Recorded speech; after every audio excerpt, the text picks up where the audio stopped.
Let's talk about body mechanics when running really any kind of gun. Shotgun, rifle, AR, AK, pistol, traditional handgun, doesn't matter. Body mechanics. Between all of those platforms, I'm always going to put a strong emphasis on a torquing motion for the grip.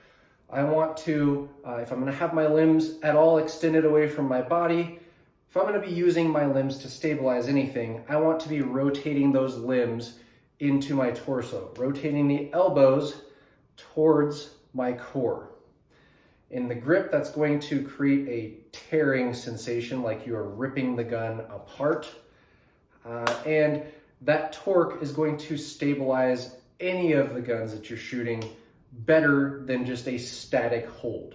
So rotating that in, specifically for the fire control hand, so right-handed guy here, I'm gripping that gun and I am rotating, especially on AR, AK-esque platforms, I'm rotating my elbow into my ribs and locking my lat and my bicep together, much like the muscle engagement that I'd have if I were starting an arm wrestling match. So I'm lining up on that table and I'm locking stuff in.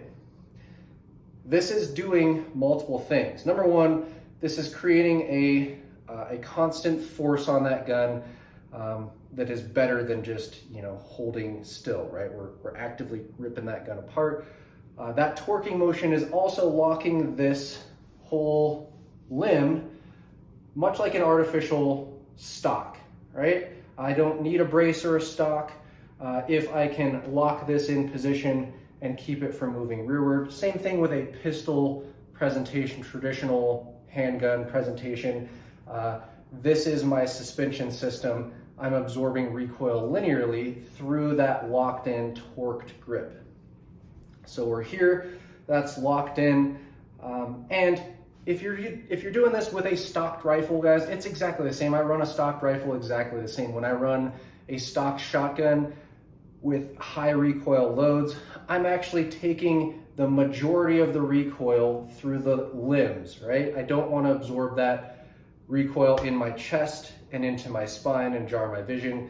I just want to dissipate that recoil through this musculoskeletal structure that I'm building out in front of me. So there it is, locked in. Two different methods or two different pressures that I will apply depending on the goal. So if my primary emphasis is to get the fastest split times, the quickest return of reticle to target, then I will adopt a longer stance. What I mean by that is I'm going to always try and have my support hand as close to the muzzle as possible, safely doable, and I'm going to try and get the other point of contact at the farthest rear of the gun. So a lengthened stance like so. I am torquing my limbs in, rotating through. I'm also torquing the gun into my cheek, lower jaw area in this muscular area on my mandible. Like so. Locking that grip in, putting a lot of pressure to stretch the gun. Much like you'll see in the hot method of push-pull for shotguns, with the exception of that torquing binding motion is making this more of a clinch for the fire control hand. Now, the other method that I'll use does sacrifice a small amount of performance for splits and speed, shot-to-shot speed, not transition speed, not movement speed, but that shot-to-shot speed is slightly sacrificed to get better mobility and faster, more free movement. So on a platform like this, what I'm talking about is collapsing the gun and bringing the cheek as close to the optic as will allow. So you notice I run the far forward optics on my gun to facilitate being able to get as small as possible with this gun. This is the length of that maximum peak shooting performance stance, and this is the stance that I will adopt when I'm trying to optimize mobility. The difference between my performance between the two really is negligible when you're talking about a defensive shooting set of standards. For gaming, sure, it's different.